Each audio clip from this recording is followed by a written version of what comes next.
അസ്സലാമു അലൈക്കും വറഹ്മത്തുള്ളാഹി. പ്രിയപ്പെട്ട പ്ലസ് ടുവിലെ കൂട്ടുകാരെ, ഫിഖിലെ 19ാമത്തെ പാഠം മാ യജിബു അലൽ മുർത്തദി, മുർത്തദിൻ്റെ മേൽ നിർബന്ധമാകുന്ന കാര്യങ്ങൾ എന്തൊക്കെയെന്നതിനെ സംബന്ധിച്ചുള്ള പാഠമാണ് നമ്മൾ റിവിഷൻ ചെയ്യുന്നത്.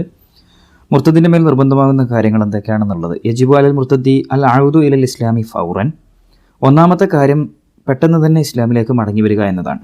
യജിബു അലൽ മുർത്തദി, മുർത്തദിൻ്റെ മേൽ നിർബന്ധമാണ്. അൽ അഊദു ഇലൽ ഇസ്ലാമി ഫൗറൻ, പെട്ടെന്ന് തന്നെ ഇസ്ലാമിലേക്ക് മടങ്ങി വരൽ. ഔദ് എന്ന് പറഞ്ഞാൽ മടങ്ങി വരൽ, ഇസ്ലാമിലേക്ക് മടങ്ങി വരൽ നിർബന്ധമാണ്. രണ്ടാമത്തെ കാര്യം, ഞാൻ ആ പാരഗ്രാഫ് പൂർത്തിയാക്കാം. അതിന് മുമ്പ് രണ്ടാമത്തെ ഒരു കാര്യം കൂടെ ഉണ്ട്, അതും കൂടെ നമുക്കൊന്ന് മനസ്സിലാക്കിയിട്ട് പോവാം. കാരണം മുർത്തദിൻ്റെ മേൽ നിർബന്ധമായത് എന്തൊക്കെയാണെന്ന് നമ്മൾ പറയുന്നത്.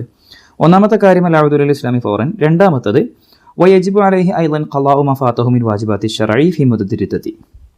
കണ്ടില്ലേ, രണ്ടാമത്തെ പാരഗ്രാഫ് സ്റ്റാർട്ട് ചെയ്യുന്ന സെൻറ്റൻസാണ് ഞാൻ വായിച്ചത്. വയജിബു അലൈഹി അയ്ളൻ, അവൻ്റെ മേൽ മറ്റൊരു കാര്യം കൂടെ നിർബന്ധമാണ്. ഖളാഉ മാ ഫാതഹു മിൻ വാജിബാത്തി ശർഈ, ശർഈലെ നിർബന്ധ കാര്യങ്ങളിൽ നിന്ന് അവന് നഷ്ടപ്പെട്ടതൊക്കെ ഖളാ വീട്ടൽ. ഫീ മുദ്ദത്തി റിദ്ദത്തി, റിദ്ദത്തിൻ്റെ കാലയളവിൽ. റിദ്ദത്തിൻ്റെ കാലയളവിൽ അവന് നിർബന്ധമായിരുന്ന നോമ്പ്, നിസ്കാരം, സക്കാത്ത് പോലുള്ള എന്തെല്ലാം സംഗതികൾ നഷ്ടപ്പെട്ടിട്ടുണ്ടോ അതൊക്കെ ഖളാ വീട്ടലും നിർബന്ധമാണ്. പെട്ടെന്ന് തന്നെ മടങ്ങി വരണം. ആ മടങ്ങി വരുന്നതിനിടയിൽ അവന് ഒരു നിസ്കാരം നഷ്ടപ്പെട്ടിട്ടുണ്ടെങ്കിൽ ആ നിസ്കാരം ഖളാ വീട്ടണം. ആ മടങ്ങി വരുന്നതിനിടയിൽ ഒരു നോമ്പ് നഷ്ടപ്പെട്ടിട്ടുണ്ടെങ്കിൽ ആ നോമ്പ് ഖളാ വീട്ടണം. ഇനി കുറേ കാലങ്ങൾ അങ്ങനെ തന്നെ ജീവിച്ചു, ഒരുപാട് കാര്യങ്ങൾ നഷ്ടപ്പെട്ടു, നിസ്കാരവും നോമ്പും സക്കാത്ത് അടക്കമുള്ള പല കാര്യങ്ങളും നഷ്ടപ്പെട്ടിട്ടുണ്ട് നിർബന്ധമായത് എങ്കിൽ അതൊക്കെ എന്ത് ചെയ്യണം? ഇസ്ലാമിലേക്ക് മടങ്ങി വന്നതിന് ശേഷം അവൻ ഖളാ വീട്ടണം. അങ്ങനെ സംഭവിക്കുമെന്ന് വെച്ചാൽ, അങ്ങനെ സംഭവിച്ചാൽ ഖളാ വീട്ടൽ നിർബന്ധമാണ്. അപ്പോൾ ഈ രണ്ട് കാര്യങ്ങളാണ് ഇവൻ്റെ മേൽ പ്രധാനമായിട്ട് നിർബന്ധമാകുന്നത് എന്നുള്ളത് മനസ്സിലാക്കുക. ഇനി നമുക്ക് നേരത്തെ വായിച്ചതിൻ്റെ ബാക്കി പറയാം. വലാ യഹ്സുലു, അത് സാധ്യമാവുകയില്ല. ഏത്? നമ്മൾ ആദ്യം പറഞ്ഞത് ഇസ്ലാമിലേക്ക് മടങ്ങി വരൽ നിർബന്ധമാണ് എന്നുള്ളതാണ്. അത് സാധ്യമാവുകയില്ല, അത് കരസ്ഥമാവുകയില്ല. ഇല്ലാ ബി തലഫുള് ബി ഷഹാദത്തൈനി, രണ്ട് ഷഹാദത്തുകൾ ഉച്ചരിക്കൽ കൊണ്ടല്ലാതെ അവൻ ഇസ്ലാമിലേക്ക് മടങ്ങി വരൽ സാധ്യമാവുകയില്ല. അപ്പോൾ മുർത്തദിൻ്റെ ഇസ്ലാം എങ്ങനെയാണ് ഉണ്ടായിത്തീരുന്നത്? രണ്ട് ഷഹാദത്ത് ഉച്ചരിക്കുക. കഴിഞ്ഞോ? അത് മാത്രം മതിയോ? പോരാ. വൽ ഇഖ്ലാഇ അമ്മാ വഖഅത് ബിഹി റിദ്ദത്തു, എന്ത് കാരണം കൊണ്ടാണോ റിദ്ദത്ത് സംഭവിച്ചത് അതിൽ നിന്ന് പൂർണ്ണമായി ഒഴിവാകലും. വൻ നദമി അലാ കുല്ലി മാ സദറ മിൻഹു, അവനിൽ നിന്ന് ഉണ്ടായ കാര്യങ്ങളിൽ കുറിച്ചെല്ലാം, അവനിൽ നിന്ന് എന്തെല്ലാം കാര്യങ്ങൾ ഉണ്ടായോ, അതായത് ഈ റിദ്ദത്ത് സംഭവിച്ചു, ആ റിദ്ദത്തിന് ശേഷം അവൻ്റെ ഭാഗത്തു നിന്ന് എന്തെല്ലാം പ്രയാസങ്ങളുണ്ടായോ, എന്തെല്ലാം മോശമായ കാര്യങ്ങളുണ്ടായോ, അവൻ എന്തെല്ലാം പറഞ്ഞു, എന്തെല്ലാം തെറ്റായ കാര്യങ്ങൾ ചെയ്തു, ആ എല്ലാ കാര്യങ്ങളിലും അവന് ഖേദമുണ്ടാവുകയും വൽ അസ്മി അല അല്ലാ യഊദ ലിമിസ്ലിഹി, ഇനി അങ്ങനെയുള്ളതിലേക്ക് മടങ്ങുകയില്ല എന്ന ദൃഢനിശ്ചയവും കൊണ്ടല്ലാതെ. അപ്പോൾ എന്തെല്ലാം കാര്യങ്ങൾ വേണം? നമ്മൾ ഇവിടെ രണ്ട് കാര്യങ്ങൾ പറയുന്നുണ്ട്. അതുകൊണ്ടാണ് ഞാൻ ആദ്യം തന്നെ ഈ പാഠം പറയുമ്പോൾ ഫസ്റ്റ് അങ്ങനെ തുടങ്ങിയത്. അതായത് ഒന്ന്, അവൻ്റെ മേൽ നിർബന്ധമാകുന്നത് എന്ത് എന്നത്, അത് രണ്ട് കാര്യങ്ങളാണ്. ഒന്ന് ഇസ്ലാമിലേക്ക് മടങ്ങി വരിക എന്നതും രണ്ടാമത്തത് നഷ്ടപ്പെട്ടത് ഖളാ വീട്ടുക എന്നുള്ളതുമാണ്. എന്നാൽ ഈ ഇസ്ലാമിലേക്ക് മടങ്ങി വരൽ എന്തെല്ലാം കാര്യങ്ങൾ കൊണ്ടാണ് ഉണ്ടാവുക? അത് 4 കാര്യങ്ങൾ കൊണ്ടാണ് ഉണ്ടാവുന്നത്. ഒന്ന്, ഷഹാദത്ത് കലിമ ചൊല്ലുക എന്നത്.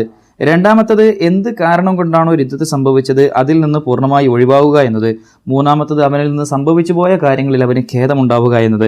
നാലാമത്തത്, ഇനി അതിലേക്ക് മടങ്ങുകയില്ല എന്ന ദൃഢനിശ്ചയം ചെയ്യുക എന്നത്. ഈ 4 കാര്യങ്ങളും ഉണ്ടായാലല്ലാതെ അവൻ്റെ ഇസ്ലാമിലേക്കുള്ള തിരിച്ചുവരവ് സാധ്യമാവുകയില്ല. അപ്പോൾ ഈ 4 കാര്യങ്ങളും എന്താണ്? അവൻ ഇസ്ലാമിലേക്ക് തിരിച്ചു വരണമെങ്കിൽ അവൻ ചെയ്യേണ്ട കാര്യങ്ങളാണ്. ഇനി ഉള്ളത് നമ്മൾ ഒന്ന് സ്റ്റാർട്ടിങ് നമ്മൾ വായിച്ചു കഴിഞ്ഞു. വയജിബു അലൈഹി അയ്ളൻ ഖളാഉ മാ ഫാതഹു മിൻ വാജിബാത്തി ശർഈ ഫീ മുദ്ദത്തി റിദ്ദത്തി, റിദ്ദത്തിൻ്റെ കാലയളവിൽ ശർഈ നിർബന്ധമാക്കിയ കാര്യങ്ങളിൽ നിന്ന് അവന് നഷ്ടമായതൊക്കെ ഖളാ വീട്ടുക എന്നതും അവൻ്റെ മേൽ നിർബന്ധമാണ്. അത് കഴിഞ്ഞു കേട്ടോ.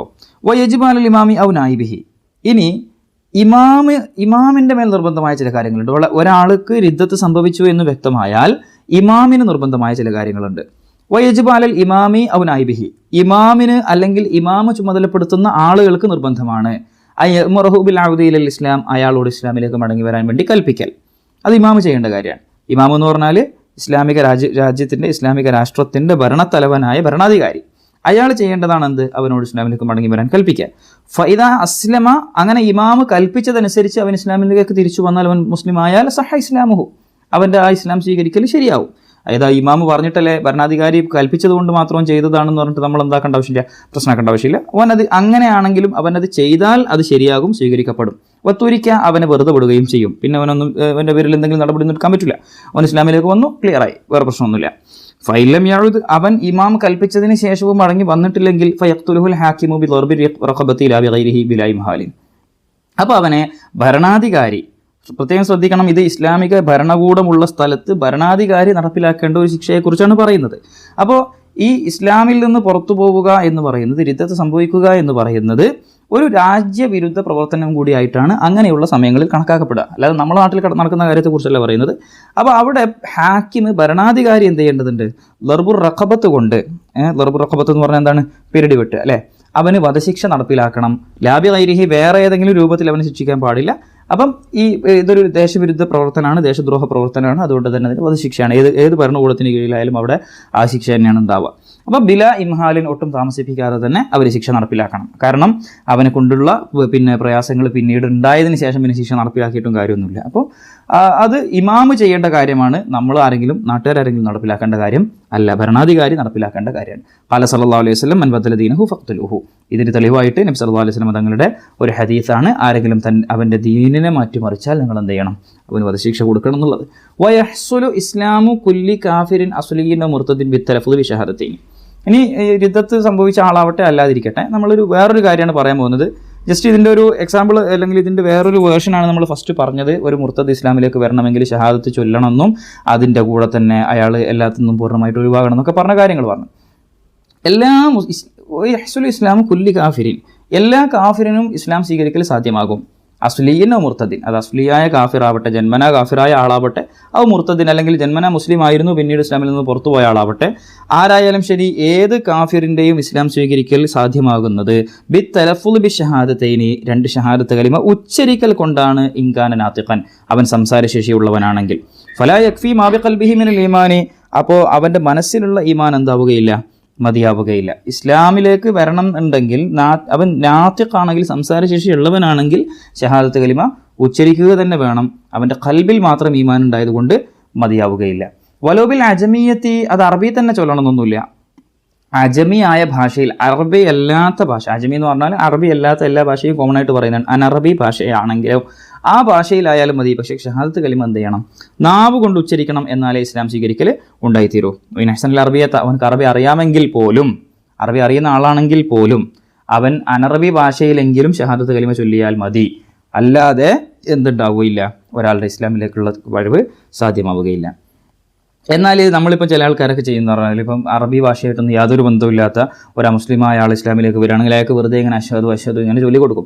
അയാൾക്ക് ഈ ചൊല്ലുന്നതിൻ്റെ അർത്ഥം എന്താണെന്നൊന്നും അറിയില്ല. അങ്ങനെ ചൊല്ലിയ സത്യത്തിൽ എന്താവില്ല, അത് മതിയാവുകയില്ല. അയാൾക്ക് അറിയുന്ന ഭാഷയിൽ അയാൾ എന്ത് ചെയ്യണം? ഷഹാദത്ത് കലിമ, അല്ലെങ്കിൽ അറ്റ്ലീസ്റ്റ് ഇത് ഇന്നതാണെന്ന് മനസ്സിലാക്കിയിട്ടെങ്കിലും ചൊല്ലണം. ലാബി ലുഗത്തിൻ ലഖ്നഹ ലഹുൽ ആരിഫു ബി തിൽക ലുഗത്തി ബിലാ ഫഹ്മി മാനാഹു. ഒരു ഭാഷ, ലാബി ലുഗത്തിൻ, ഒരു ഭാഷയിൽ ചൊല്ലിയാൽ മതിയാവുകയില്ല. ലഖ്നഹ ലഹു അൽ ആരിഫു ബി തിൽക ലുഗത്തി, ആ ഭാഷ അറിയാകുന്ന ഒരാൾ അവനക്കത് ചൊല്ലിക്കൊടുത്തു. ലഖ്നഹ ലഹു, ആ ഭാഷ അവന് ചൊല്ലിക്കൊടുക്കുന്നു. അൽ ആരിഫു ബി തിൽക ലുഗത്തി, ആ ഭാഷ അറിയുന്ന ഒരാൾ. ഇപ്പോൾ നമ്മൾക്കൊന്നും അറിയാത്തൊരു ഭാഷ എന്നിരിക്കാം, നമുക്ക് കേട്ടാൽ മനസ്സിലാവാത്ത, നമ്മൾ സംസാരിച്ചിട്ടില്ലാത്ത, നമുക്ക് അറിയാത്തൊരു ഭാഷ, ആ ഭാഷയിൽ ഒരാൾ നമുക്ക് ഷഹാദത്ത് കലിമ ചൊല്ലിത്തരുന്നു. അയാൾക്ക് ആ ഭാഷ അറിയാം, അയാൾ ചൊല്ലുന്നതൊക്കെ ഉള്ളത് തന്നെയാണ്. പക്ഷേ നമുക്ക് ആ ഭാഷ അറിയില്ല. ബിലാ ഫഹ്മി മാനാഹു, അതിൻ്റെ അർത്ഥം എന്താണെന്ന് അറിയാതെ നമ്മൾ വെറുതെ അത് ചൊല്ലിയത് കൊണ്ട് എന്താവുകയില്ല? അത് ഇസ്ലാം സ്വീകരിക്കലാവില്ല. അപ്പോൾ ഇതിൻ്റെ അർത്ഥമെങ്കിലും മനസ്സിലാക്കിയിട്ടാവണം ഇത് ചൊല്ലുന്നത്. മനസ്സിലായല്ലോ? ഇപ്പോൾ ഒരാൾ അറബി ഭാഷ അറിയാത്ത ഒരാൾക്ക് നമ്മളിങ്ങനെ വെറുതെ അശ്ഹദു ഇങ്ങനെ ചൊല്ലു, അയാളത് കേട്ട് ചൊല്ലി, എന്നിട്ട് നമ്മൾ അയാളോട് പറയാൻ ഇപ്പോൾ മുസ്ലിമായി എന്ന് പറഞ്ഞാൽ ആവില്ല, അയാൾ മുസ്ലിം ആവുകയില്ല. കാരണം എന്താണ്? ഇത് ഇന്ന കാര്യമാണ് പറയുന്നത് എന്നൊന്നും മനസ്സിലാവാതെ, നമുക്കറിയാമെങ്കിലും അയാൾക്ക് ആ ഭാഷ മനസ്സിലാവാതെ അയാളത് ചൊല്ലിയത് കൊണ്ട് കാര്യമില്ല. ഇനി സുമബിൽ എഴുത്തറാഫി, അപ്പം ഒന്നാമത്തെ കാര്യം എന്താണ്? ബി തലഫുദ് ബി ഷഹാദത്തൈനി, രണ്ട് ഷഹാദത്ത് കലിമ നാവ് കൊണ്ട് ഉച്ചരിക്കുക എന്നതാണ്. സുമബിൽ എഴുത്തറാഫി ബിരിസാലത്തി സല്ലല്ലാഹു അലൈഹി വസല്ലം ഇലാ ഗൈറിൽ അറബി ഇൻ കാന മിമ്മൻ യുൻകിറുഹ. പിന്നെ ബിൽ എഴുത്തറാഫി ബിരിസാലത്തിഹി സല്ലല്ലാഹു അലൈഹി വസല്ലം, നബിതങ്ങളെ അയക്കപ്പെട്ടിട്ടുണ്ട്, നബിതങ്ങൾക്ക് റിസാലത്ത് ഉണ്ട് എന്ന് സമ്മതിക്കലും. ഇലാ ഗൈറിൽ അറബി, അറബികളല്ലാത്തവരിലേക്കും നബിതങ്ങൾക്ക് റിസാലത്തുണ്ട്. നബിതങ്ങൾ അറബികൾക്ക് മാത്രമുള്ള റസൂലല്ല, അല്ലാത്തവരിലേക്കും നബിതങ്ങൾക്ക് ദൗത്യമുണ്ട് എന്ന് സമ്മതിക്കലും വേണം. ഇൻകാന മിമ്മൻ യുൻകിറുഹ, അത് നിഷേധിക്കുന്നവരിൽ പെട്ടവനാണ് അവൻ എന്നുണ്ടെങ്കിൽ. ചില ആൾക്കാരെ വാദം നബി സല്ലല്ലാഹു അലൈഹി വസല്ലം തങ്ങളെ അറബികളിലേക്ക് മാത്രം അയക്കപ്പെട്ടതാണ്, നമ്മളൊന്നും അവർ വിശ്വസിക്കേണ്ട ആവശ്യമില്ല എന്നാണ്. അങ്ങനെ കരുതുന്ന ആളാണെന്നുണ്ടെങ്കിൽ അയാൾ എന്ത് ചെയ്യണം? ഷഹാദത്ത് കലിമ ചൊല്ലിയതിന് ശേഷം, ഷഹാദത്ത് കലിമ നമ്മൾ എന്താ പറയുക? അഷ്ഹദു മുഹമ്മദ് റസൂൽ, അള്ളാഹിൻ്റെ റസൂലാണെന്ന് പറയാം. അള്ളാഹിൻ്റെ റസൂലാണെന്ന് പറയുമ്പം എന്താണ്? അള്ളാഹിൻ്റെ റസൂലാണ് എന്ന് സമ്മതിക്കുന്നവന് തന്നെ വേണമെങ്കിൽ എന്ത് പറയാം? പക്ഷേ അറബികളിലേക്ക് മാത്രമുള്ള റസൂലാണ് എന്ന് പറയാം. അപ്പോൾ അങ്ങനത്തെ ഒരാളാണ് അവൻ എന്നുണ്ടെങ്കിൽ അവൻ അഷ്ഹദു മുഹമ്മദ് റസൂൽ എന്ന് പറഞ്ഞാൽ മാത്രം പോരാ, അവൻ എന്തും കൂടെ പറയണം. അത് അറബികളല്ലാത്തവരിലേക്കും നബിതങ്ങൾക്ക് ദൗത്യമുണ്ട് എന്നതുകൂടി അവൻ സമ്മതിക്കണം. പിന്നെ അപ്പം അങ്ങനെ സമ്മതിക്കണം എന്ന് പറയുമ്പോൾ മനസ്സിലാക്കേണ്ട ഒരു കാര്യം ഫയസീദുൽ ഈസവിയ്യത്തു മിനൽ യഹൂദി മുഹമ്മദുർ റസൂലുള്ളാഹി സ്വല്ലല്ലാഹു അലൈഹി വസല്ലം ഇലാ ജമീ മുഹമ്മദ് സല്ലല്ലാഹു അലൈഹി വസല്ലം റസൂലുള്ളാഹി ഇലാ ജമീഇൽ ഖൽഖി. അപ്പോൾ ഈസവിയ്യത്ത് യഹൂദികളിൽപ്പെട്ട ഈസവിയ്യത്ത് എന്ന് പറയുന്ന വിഭാഗം അവർ എന്താണ് അധികരിപ്പിക്കേണ്ടത്?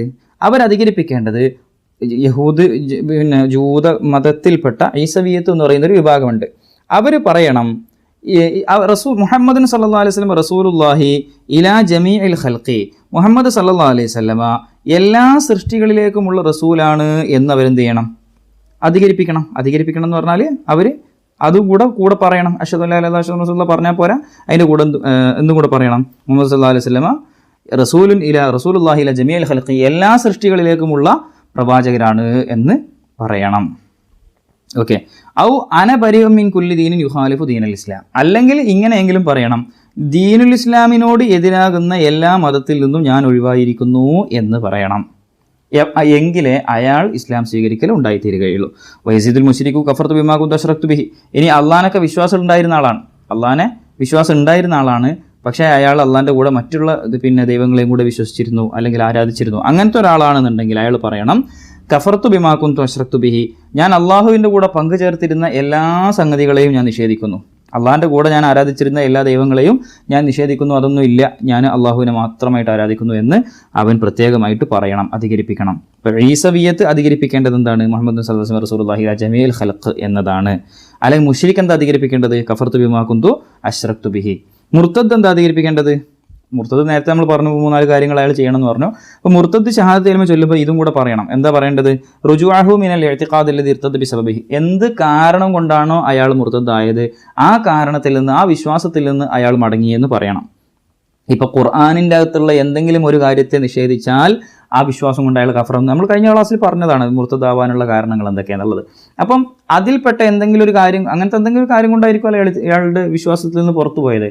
അപ്പോൾ അയാൾ പ്രത്യേകമായിട്ട് ആ കാര്യം പറഞ്ഞുകൊണ്ട് ഞാൻ അങ്ങനെ നിഷേധിച്ചിരുന്നതിനെ ഞാൻ എന്ത് ചെയ്യുന്നു, ഞാൻ ഇന്ന കാര്യത്തിൽ വിശ്വാസം ഇല്ല എന്ന് പറഞ്ഞതിനെ ഞാൻ പിന്നെ അത് റദ്ദ് ചെയ്യുന്നു, ഞാൻ എന്താണ് അത് ആ പറഞ്ഞതിനെ ഞാൻ അവിശ്വസിക്കുന്നു, അത് സത്യമാണ് എന്ന് ഞാൻ വിശ്വസിക്കുന്നു എന്നുള്ള രീതിയിൽ അയാൾ എന്ത് ചെയ്യണം? അതായത് അയാൾ ഏത് കാരണം കൊണ്ടാണോ ഇസ്ലാമിൽ നിന്ന് പുറത്തു പോയത് ആ വിശ്വാസത്തിൽ നിന്ന് അയാൾ മടങ്ങി എന്ന് അധികരിപ്പിക്കണം. വൈസ്തത്തുൽ നഫിൽ ഇസ്ലാമി ഫിൽ ആഖിറ കഴിഞ്ഞു കേട്ടോ, ആ വിഷയം കഴിഞ്ഞു. വൈസ്തത്തുൽ നഫിൽ ഇസ്ലാമി ഫിൽ ആഖിറ, ആഖിറത്തിൽ ഇസ്ലാം ഉപകാരപ്പെടണമെങ്കിൽ ഷർത്താണ്, ആഖിറത്തിൽ ഇസ്ലാം ഉപകാരപ്പെടണമെങ്കിൽ ഷർത്താണ്. മഅമാ മറ, ഈ മഅമാ മറ എന്നൊക്കെ പറഞ്ഞപ്പം ഈ പാഠത്തിൻ്റെ തദ്രീബാത്തിൽ വൈസ്തത്തുൽ നഫിൽ ഇസ്ലാമി ഫിൽ ആഖിറ, മാതാ യുസ്തത്തുൽ നഫിൽ ഇസ്ലാമി ഫിൽ ആഖിറ എന്ന് ചോദ്യമുണ്ട്. എല്ലാ കുട്ടികളും എഴുതിയേക്കും, പരീക്ഷയ്ക്ക് വന്നാലും എഴുതിയേക്കും മഅമാ മറ തസ്ദീഖുൽ ഖൽബീൻ. മഅമാ മറ അവിടെ എഴുതേണ്ട ആവശ്യമൊന്നുമില്ല. മഅമാ മറ എന്ന് പറഞ്ഞാൽ എന്താ? നേരത്തെ പറഞ്ഞതിൻ്റെ പുറമേ എന്നാണ്. നേരത്തെ പറഞ്ഞതിൻ്റെ പുറമേ ഷർത്താണ്. എന്താ ഷർത്ത്? നേരത്തെ പറഞ്ഞത് എന്താ? ഈ പറഞ്ഞ രീതിയിൽ തലഫുദൊക്കെ വേണം, അതേപോലെ അതിൻ്റെ അകത്ത് കുറച്ച് കാര്യങ്ങൾ അധികരിപ്പിക്കേണ്ടതുണ്ട്, അത് അധികരിപ്പിച്ചുകൊണ്ട് വേണം ഷഹാദത്തുൽ കലിമ ചൊല്ലാൻ, വെറും ഷഹാദത്തുൽ കലിമ ചൊല്ലിയാൽ പോരാ. ഇതൊക്കെയാണ് നേരത്തെ പറഞ്ഞ കാര്യങ്ങൾ. അതിൻ്റെ ഒക്കെ പുറമേ ആഖിറത്തിൽ ഉപകാരപ്പെടണമെങ്കിൽ ഷർത്താണ് തസ്ദീഖുൽ ഖൽബി ബി വഹ്ദാനിയത്തില്ല, അള്ളാഹുവിൻ്റെ വഹ്ദാനിയത്തിനെ മനസ്സുകൊണ്ട് അംഗീകരിക്കുക. പുറമേക്ക് പറഞ്ഞാൽ തന്നെ നമ്മൾ അയാൾ മുസ്ലിമാണെന്ന് കണക്കാക്കും, പക്ഷേ ആഖിറത്തിൽ അയാൾക്ക് ആ ഇസ്ലാം ഉപകാരപ്പെടണമെന്നില്ല. ആഖിറത്തിൽ ഉപകാരപ്പെടണമെങ്കിൽ അയാളുടെ മനസ്സിൽ വിശ്വാസം വേണമെന്നാണ് പറയുന്നത്. അതേപോലെ അള്ളാഹിൻ്റെ വഹ്ദാനിയത്ത്, അള്ളാഹുവിൻ്റെ ഏകത്വം, വ മലായിക്കത്തിഹി, മലക്കുകളെ കുറിച്ചുള്ള വിശ്വാസം വേണം, വ റുസൂലിഹി, റസൂലിനെ കുറിച്ചുള്ള വിശ്വാസം, വ കുത്തുബിഹി വൽ യൗമിൽ ആഖിരി. മനസ്സിലായല്ലോ? ഈ പറഞ്ഞ കാര്യങ്ങൾ, അതായത് നമ്മൾ ഈമാൻ കാര്യങ്ങളായിട്ട് പറയുന്ന കാര്യങ്ങളിൽ മനസ്സുകൊണ്ട് വിശ്വാസമുണ്ടാവണം. അത് ആഖിറത്തിൽ ഇസ്ലാം ഉപകാരപ്പെടണമെങ്കിൽ നിർബന്ധമാണ്. ഇനി അതൊന്നും ഇല്ലാതെ ഒരാൾ പിന്നെ പുറമേക്ക് പറഞ്ഞാലും നമ്മൾ അയാളെ മുസ്ലിമായിട്ട് കണക്കൂട്ടും. എന്നാൽ അതൊക്കെ ഉള്ളിലുണ്ടായിട്ട് ഒരാളൊന്നും പറഞ്ഞില്ല, അയാൾക്ക് എല്ലാ കാര്യം ഈമാൻ കാര്യങ്ങളിൽ സകല കാര്യങ്ങളിലും അയാൾ വിശ്വസിക്കുന്നുണ്ട്, പക്ഷെ അയാൾ പുറമേക്ക് ഷഹാദത്തുൽ കലിമയൊന്നും ചൊല്ലിയിട്ടില്ല എങ്കിൽ ഫൈൻ ഇഅ്തഖദ ഹാദ, ഒരാൾ ഈ കാര്യങ്ങളൊക്കെ വിശ്വസിച്ചു, വലം യഅതി ബി ഷഹാദത്തൈൻ, 2 ഷഹാദത്ത് കലിമ അയാൾ നാവ് കൊണ്ട് ഉച്ചരിച്ചില്ല എങ്കിൽ ലം യകുൻ മുഅ്മിനൻ, അയാൾ നമ്മുടെ കാഴ്ചപ്പാടിൽ മുഅ്മിനല്ല. അയാൾ നമ്മുടെ കാഴ്ചപ്പാടിൽ മുഅ്മിനല്ല. നമുക്ക് അയാളെ ഇസ്ലാം മുഅ്മിനായിട്ട് അയാളെ മനസ്സിൽ ഈമാനുണ്ട് എന്ന് വിചാരിച്ചിട്ട് നമുക്കൊന്നും ചെയ്യാനൊന്നും കഴിയില്ല. അയാൾ മുഅ്മിനായിട്ട് നമ്മൾ പരിഗണിക്കില്ല. പിന്നെ പടച്ചവൻ്റെ അടുത്ത് അയാൾ രക്ഷപ്പെടുകയോ ഇല്ല എന്നുള്ളത് അള്ളാഹു തീരുമാനിക്കുന്നതാണ്. ഒരാളുടെ കാര്യത്തിലും, അത് മുസ്ലിം ആവട്ടെ ഒരാളുടെ കാര്യത്തിലും അള്ളാഹിൻ്റെ അടുത്ത് അയാൾ രക്ഷപ്പെടുകയോ ഇല്ല എന്നുള്ളത് നമുക്ക് എന്ത് ചെയ്യാൻ പറ്റൂല, പ്രഡിക്റ്റ് ചെയ്യാൻ പറ്റൂല. വ ഇൻ അതാ ബിഹിമ, ഒരാൾ ഈ 2 ഷഹാദത്തുൽ കലിമയും ചൊല്ലി ബിലാ ഇഅ്തിഖാദിൻ, ഉള്ളിൽ വിശ്വാസമൊന്നും ഇല്ലാതെ, ഒരാൾ ഉള്ളിൽ വിശ്വാസമില്ല, പക്ഷെ നമ്മളടുത്ത് വന്നിട്ട് ഷഹാദത്തുൽ കലിമയൊക്കെ ചൊല്ലി മുസ്ലിമാണെന്നൊക്കെ പറഞ്ഞ് പള്ളിയിലൊക്കെ വരാൻ തുടങ്ങി, ഉള്ളിൽ അയാൾക്ക് വിശ്വാസമൊന്നുമില്ല, അയാൾ വേറെ എന്തോ ലക്ഷ്യത്തിൽ ചെയ്യുന്നതാണ്, അതെന്താ നമുക്കറിയില്ല, പക്ഷേ പുറമേക്ക് ഷഹാദത്ത് കലിമ ചൊല്ലിയാൽ തറത്തബ അലൈഹിൽ ഹുക്മു ദുനിയവിയ്യു ളാഹിറൻ, പ്രത്യക്ഷത്തിൽ ദുനിയാവിലെ എല്ലാ ഹുക്കുമുകളും അയാളുടെ മേൽ നടപ്പിലാക്കും.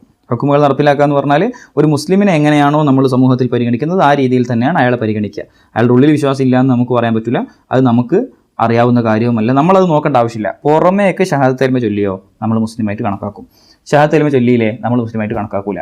ആ ഉള്ളിൽ വിശ്വാസം ഉണ്ടെങ്കിൽ എത്ര ഷഹാദത്ത് കലിമ ഇല്ലാലും എത്ര നിസ്കരിച്ച ആളായാലും ശരി, അള്ളാൻ്റെ അടുത്ത് സ്വീകരിക്കപ്പെടണമെങ്കിൽ, നഫ്ഉൽ ഇസ്ലാം ആഖിറത്തിൽ ഉപകാരപ്പെടുക എന്ന സംഗതി ഉണ്ടാവണമെങ്കിൽ എന്താണ്, അയാളുടെ ഉള്ളിൽ വിശ്വാസം ഉണ്ടാവണം. അപ്പം നമ്മളടുത്ത് വന്നിട്ട് ഷഹാദത്ത് കലിമ ചൊല്ലിയാൽ തറത്തബ അലൈഹിൽ ഹുക്മു ദുനിയവിയ്യു ളാഹിറൻ, പ്രത്യക്ഷത്തിൽ ദുനിയാവിലെ ഹുക്കുമുകളൊക്കെ അയാൾ നടപ്പിലാക്കും. അപ്പോൾ അയാൾക്ക് നമ്മൾ സക്കാത്ത് കൊടുക്കും. സക്കാത്ത് സ്വീകരിക്കണേ, ആ അയാൾ മുസ്ലിമാണെന്നുള്ള അയാൾക്ക് തന്നെ എന്ത് ചെയ്യും, നമ്മൾ സക്കാത്ത് കൊടുക്കും. അല്ലെങ്കിൽ അയാൾക്ക് ഇസ്ലാമിക ലോകത്ത് മുസ്ലിങ്ങൾക്ക് കിട്ടുന്ന രീതിയിലുള്ള എല്ലാവിധ ആനുകൂല്യങ്ങളും അയാൾക്ക് കിട്ടും. അല്ലാതെ അയാൾ മറ്റേ രീതിയിലുള്ള മുസ്ലിങ്ങൾക്ക് കൊടുക്കുന്ന ആനുകൂല്യങ്ങൾ അയാൾക്ക് കൊടുക്കില്ല, മുസ്ലിങ്ങൾക്ക് കൊടുക്കുന്നതാണ് കൊടുക്കുക. അതേപോലെ തന്നെ അയാളെ മുസ്ലിങ്ങളുടെ ഖബർസ്ഥാനിൽ മറവ് ചെയ്യും, അയാൾ മരണപ്പെട്ടാലും അയാളുടെ പേരിൽ നിസ്കരിക്കും, എല്ലാ കാര്യങ്ങളും ചെയ്യും. ഉള്ളിൽ ഈമാനുണ്ടോ എന്നുള്ളത് നമ്മൾ നോക്കേണ്ട ആവശ്യമില്ല. അപ്പോൾ ഇതാണ് പാഠം. ഇതിൻ്റെ തരീബാത്തും കൂടെ വേഗം നോക്കാം. മാതാ യജിബു അലൽ മുർത്തദി, യജിബു അലൽ മുർത്തദി അൽ അബ്ദു അൽ ഇസ്ലാമി ഫൗറൻ വ യജിബു അലൈഹി. ഇത്ര എഴുതിയാൽ മതി, കാരണം പൊതുപരീക്ഷയ്ക്കൊക്കെ നമുക്ക് ആകെ ഒരു വരിയേ ഉണ്ടാവുള്ളൂ എഴുതാൻ. ഇനി 2 കാര്യങ്ങൾ എഴുതാമെന്ന് പ്രത്യേകം പറഞ്ഞാൽ മാത്രം രണ്ടാമത്തെ കാര്യം എഴുതിയാൽ മതി. എന്ത്, വയജിബു അലൈഹി അയ്ളൻ അല്ലാഹു മാ ഫാതഹു മിൻ വാജിബത്തി ശർഈ ഫി മുദ്ദത്തി റിദ്ദത്തി. മാ യജിബു അലൽ ഇമാമി, ഇമാമിൻ്റെ മേൽ എന്താണ് ഒരു മുർത്തദിൻ്റെ വിഷയത്തിൽ ഇമാമിന് നിർബന്ധമായ കാര്യങ്ങൾ എന്തൊക്കെയാണ് ചോദിക്കുന്നത്. എന്താണ്, യജിബു അലൽ ഇമാമി ഔ നായിബിഹി അംറുഹു ബിൽ ഔദി ഇലൽ ഇസ്ലാമി, അല്ലേ, അല്ലെങ്കിൽ അയ്യമുറഹു ബിൽ ഔദി ഇലൽ ഇസ്ലാമി, അയാളോട് ഇസ്ലാമിലേക്ക് മടങ്ങാൻ കൽപ്പിക്കൽ, അതാണ് നിർബന്ധം കേട്ടോ. ഇല്ലം യഊദ് മാദാ യഫ്അലു, അപ്പം മടങ്ങിയിട്ടില്ലെങ്കിൽ എന്താ ചെയ്യുന്നതെന്നാണ്. ഫയഖ്ദുലുഹു ബിദർബി റിഖാബി ബിദർബി റഖബതി ലാ ബിഗൈരിഹി. പിന്നെ യഹ്സുലു ഇസ്ലാമു കുല്ലി കാഫിറിൻ ബിമാ, ഒരു കാഫിറിൻ്റെ ഇസ്ലാം സ്വീകരിക്കൽ എങ്ങനെയാണ് സാധ്യമാവുക, ബിത്തലഫുദ് ബിശഹാദത്തൈനി എന്നുള്ളതാണ് കോർ ആൻസർ. അസ്ലീനോ മുർത്തദിനൊക്കെ ഉള്ളത് പിന്നെ കാഫിറിൻ്റെ വിശദീകരണമാണ്. നമ്മൾ പരീക്ഷയ്ക്ക് അസ്ലീനോ മുർത്തദിനൊന്നും പറഞ്ഞിട്ട് എന്ത് ചെയ്യരുത്, ആൻസർ തുടങ്ങരുത്. ഒന്നുകിൽ യഹ്സുലു ഇസ്ലാമു കുല്ലി കാഫിറിൻ എന്ന് പറഞ്ഞുകൊണ്ട് ഫുള്ളായിട്ട് എഴുതുക, അപ്പോൾ നിങ്ങൾക്ക് വേണമെങ്കിൽ അസ്ലീനോ മുർത്തദിൻ തുടങ്ങാം. ചില കുട്ടികൾ അതൊന്നും എഴുതാതെ വെറും അസ്ലീനോ മുർത്തദിൻ പറഞ്ഞിട്ട് തുടങ്ങും. അങ്ങനെ തുടങ്ങരുത്. ബിത്തലഫുദ് ബിശഹാദത്തൈനി, അതാണ് ശരിയായ കോർ ആൻസർ എന്ന് പറയുന്നത്. 2 ഷഹാദത്ത് കലിമ ഉച്ചരിക്കൽ.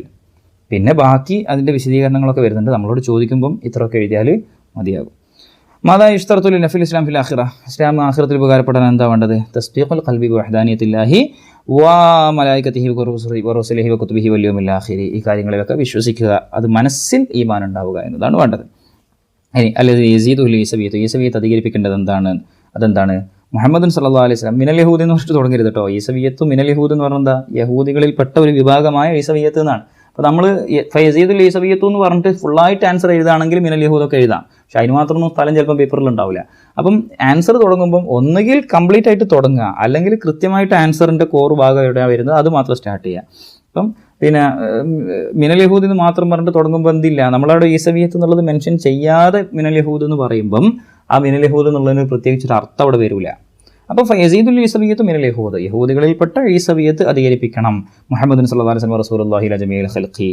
അപ്പോൾ നിങ്ങൾ ആൻസർ മാത്രം എഴുതുന്നെങ്കിലോ, ചോദ്യത്തിൽ പറഞ്ഞ പാർട്ടൊന്നും എഴുതാതെ എഴുതുകയാണെങ്കിൽ മുഹമ്മദ് സല്ലല്ലാഹു അലൈഹി വസല്ലം റസൂലുള്ളാഹി ഇലാ ജമീഇൽ ഖൽഖി എന്ന് മാത്രം എഴുതിയാൽ മതി. അതേപോലെ തന്നെ മുശ്രിക്ക് എന്താ അധികരിപ്പിക്കേണ്ടത്, കഫറത്തു ബിമാ കുന്തു അശ്റക്തു ബിഹി എന്നാണ് അധികരിപ്പിക്കേണ്ടത്. മുർത്തദാണെങ്കിലോ റുജൂഅഹു അനിൽ ഇഅ്തിഖാദിൽ ലദി ഇർതദ ബിസബബിഹി, റുജൂഅഹു അനിൽ ഇഅ്തിഖാദിൽ ലദി ഇർതദ ബിസബബിഹി, എന്ത് കാരണം കൊണ്ടാണ് ഇസ്ലാം എന്ന് പുറത്തുപോയത്, ആ കാരണത്തിൽ നിന്ന് അയാൾ മടങ്ങി എന്നാണ് അയാൾ അധികരിപ്പിക്കേണ്ടത്. ഔദ് എന്ന് പറഞ്ഞാൽ മടങ്ങൽ എന്നാണ്, ഇഖ്ലാ എന്ന് പറഞ്ഞാൽ ഒഴിവാകൽ, പൂർണ്ണമായി ഒഴിവാകുക എന്നാണ് ഇഖ്ലാ കേട്ടോ. അപ്രൂട്ട് എന്നൊക്കെ പറയും, അതിൻ്റെ വേരോടെ പിഴുതെടുക്കുക എന്നൊക്കെ പറയും ഇഖ്ലാ എന്ന് പറഞ്ഞാൽ. ഇംഹാൽ എന്ന് പറഞ്ഞാൽ വൈകിപ്പിക്കുക, താമസം ചെയ്ത് കൊടുക്കുക, കുറച്ച് അവധി കൊടുക്കുക എന്നൊക്കെ അർത്ഥം. ഇഅ്തിറാഫ് എന്ന് പറഞ്ഞാൽ സമ്മതിക്കുക കേട്ടോ. അസ്സലാമു അലൈക്കും വറഹ്മത്തുള്ളാഹി.